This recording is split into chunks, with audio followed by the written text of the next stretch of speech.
सोसायटीची निवडणूक जी कायद्यानुसार 27 सप्टेंबरला व्हायला हवी होती ती नियमबाह्य वेळापत्रकाचा वापर करून 8 नोव्हेंबरला त्यांनी जाहीर केली होती आणि या सोसायटीच्या व्यवस्थापनात अधिक सुधारणा घडवून आणण्याच्या दृष्टीने आणि संस्थेची आर्थिक स्थिती मजबूत करण्यासाठी म्हणून मी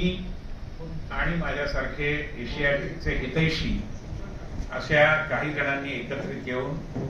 एशियाटिकचं भवितव्य उज्ज्वल व्हावं म्हणून एशियाटिक टुमॉरो या पॅनेलच्या अंतर्गत निवडणूक लढवण्याचा निर्णय घेतला। आम्ही निवडणुकीचे अर्जही दाखल केले, निवडणुकीची तारीख लागली, परंतु मधल्या काळात एक प्रकारच्या फुगीर भरतीचा वापर करून एका राजकीय पक्षाच्या सहकार्याने काही शेकडा सदस्यांना म्हणजे नागरिकांना एशियाटिकचं सदस्यत्व बहाल केलं गेलं, ज्याचे पुरावे आमच्याकडे आहेत की राजकीय पक्षाच्या कार्यालयातून हे सगळं घडवून आणलं गेलं। त्यानंतर हे प्रकरण चॅरिटी कमिशनरकडे गेलं, परंतु चॅरिटी कमिशनरच्या एका विशिष्ट कायदेशीर कलमाचा आधार घेऊन सुप्रीम कोर्टाने त्यांच्या हस्तक्षेपाला मनाई केली, पण निवडणुका वेळेवर घ्या असाही आदेश दिला। दुर्दैवाने मतदार याद्यांमध्ये आणखी फुगीर भरती होण्यासाठी वाव मिळावा या हेतूने मी असा आरोप करतो की एशियाटिक सोसायटीने ही निवडणूक प्रतिनिधी काळ लांबवली आणि आता ती निवडणूक कधी होणार याबद्दल सध्याचं व्यवस्थापन आळीमिळी गुपचिडी धोरण अवलंबून आहे। त्यामुळे एशियाटिकची आर्थिक तब्येत अधिक खालावत आहे, व्यवस्थापनाचा दर्जा आणखीन गंभीर होतो आहे आणि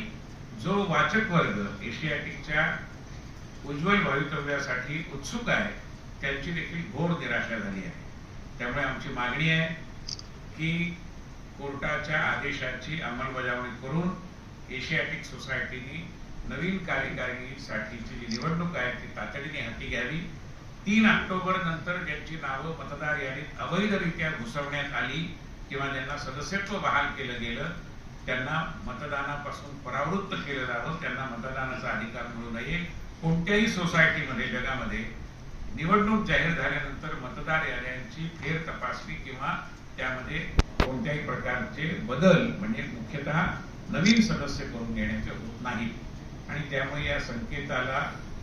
जागून संकेताची बूज राखून एशियाटिक सोसायटीने निवडणुका लवकर घ्याव्यात आणि एशियाटिकची सबंध सदस्य संख्या ज्या एका परिवर्तनाची आस बाळगून आहे ते परिवर्तन घडेल आणि एशियाटिकचा भविष्यकाळ अधिक उज्ज्वल होईल याकरता आमच्यासारखे कार्यकर्ते जे निवडणुकीसाठी तत्पर आहेत त्यांना जनादेश मिळवण्यासाठी संधी द्या।